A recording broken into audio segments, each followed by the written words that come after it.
Good morning, I'm Craig Negrelli. It's Monday, January 6, 2025, and these are your Unbiased Updates. Certifying the presidential election, members of Congress get set to reaffirm that Donald Trump will be the next president of the United States later today on the 4-year anniversary of the January 6th Capitol riots. We will break down the process. And Arctic blast. After a weekend of blizzard-like conditions, including snow, ice, and bitter winds in the plains and Midwest, a major winter storm takes aim at the East Coast, just as people head back to work after the holidays. From the Straight Arrow News Studio, bringing the stories that matter to you from across the United States and around the world, these are today's Unbiased Updates.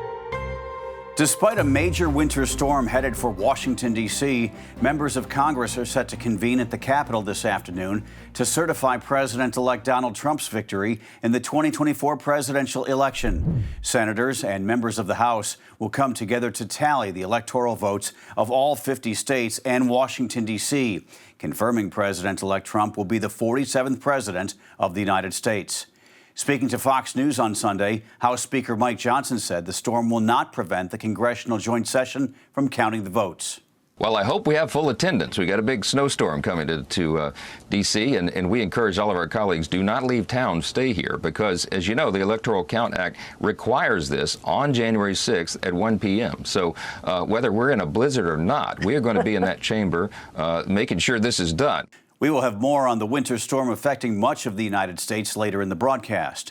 But today's joint session comes 4 years after the certification of votes affirming President Joe Biden's 2020 victory that turned into chaos when rioters stormed the Capitol building looking to prevent Vice President Mike Pence at the time from presiding over the certification. Many insisted the election was stolen from Donald Trump. This year, it will be Vice President Kamala Harris, as president of the Senate, overseeing the electoral count of an election she lost and declaring Trump the winner. Harris has already conceded the race to Trump after he won 312 Electoral College votes, surpassing the 270 needed to win the presidency. Harris won 226 votes. Following the 2021 Capitol attack, Congress passed the Electoral Count Reform Act of 2022. It clarified that the vice president does not have the power to determine, accept, reject, or adjudicate the results of the vote. On Sunday, President Biden spoke to new Democratic members of Congress about what happened 4 years ago and the importance of the date. Tomorrow's January 6th. We gather to certify the results of a free and fair presidential election and ensure a peaceful transfer of power. It's a day that most of our history we took for granted the 6th, but I hope we never take it for granted again. Along with the speech, Biden wrote an op-ed piece in the Washington Post on Sunday. In it, he told Americans, while some may no longer want to mention what happened 4 years ago, it cannot be forgotten. Biden writing, "We should be proud that our democracy withstood this assault, and we should be glad we will not see such a shameful attack again this year." Continuing, "The election will be certified peacefully. I have invited the incoming president to the White House on the morning of January 20th, and I will be present for his inauguration that afternoon. But on this day, we cannot forget." Today's proceedings are the last official opportunity for any member of Congress to object to the electoral votes. Following the certification, President-elect Trump will be sworn into office on January 20th for his second term. He has vowed to pardon those convicted in connection with the January 6th, 2021 riots. Also on Sunday, President Biden signed what is expected to be one of the last major pieces of legislation of his term, the Social Security Fairness Act. It repeals a rule that limited certain retirees who worked public sector jobs, such as firefighters, teachers, postal workers, and police officers who collect pensions, from also claiming Social Security benefits. The new law also gets rid of limits to the benefits that surviving spouses can get. The Senate passed the bill in December after the House approved it in November with overwhelming bipartisan support. Canadian Prime Minister Justin Trudeau is expected to announce his resignation as early as today, and that's according to multiple news outlets. It comes as his party, the Liberal Party, is set to hold its National Caucus meeting on Wednesday. Last month, Trudeau's finance minister, Chrystia Freeland, publicly announced her resignation in a letter criticizing the prime minister. Since then, calls for his resignation have grown both publicly and privately within his own party. This is just the latest in a series of recent political struggles for the prime minister. In September, Trudeau faced a no-confidence vote in the parliament, which later failed. Trudeau and President-elect Donald Trump have been locked in a public back and forth over tariffs, with Trump threatening to put a 25% levy on Canadian imports, while top Canadian officials have promised retaliation. Late last year, Trudeau met with Trump during a visit to Mar-a-Lago. Now to the latest on the investigation into the New Year's terror attack in New Orleans.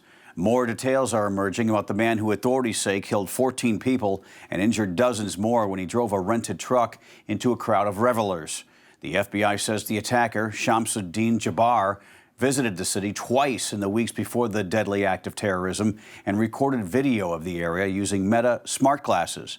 The glasses allow users to record video hands-free and also have the capability to live stream. Investigators say Jabbar wore the glasses to capture video while he rode a bicycle through the city's French Quarter. They say he also wore the glasses during the attack on Bourbon Street, but was not live streaming. Authorities also believe Jabbar set fire to a short-term rental house in New Orleans, where investigators found bomb-making material. They say he planted 2 bombs in the French Quarter before the truck attack, but neither detonated. Jabbar was killed after opening fire on responding police officers. To the severe weather here in the United States, millions of Americans are under blizzard warnings as a major winter storm makes its way eastward from the Midwest to the Mid-Atlantic. Missouri is one of the areas hardest hit by the storm as it moved through over the weekend. Parts of the region seeing a foot of snow in 24 hours, with as much as 14 inches expected by the time it moves out completely.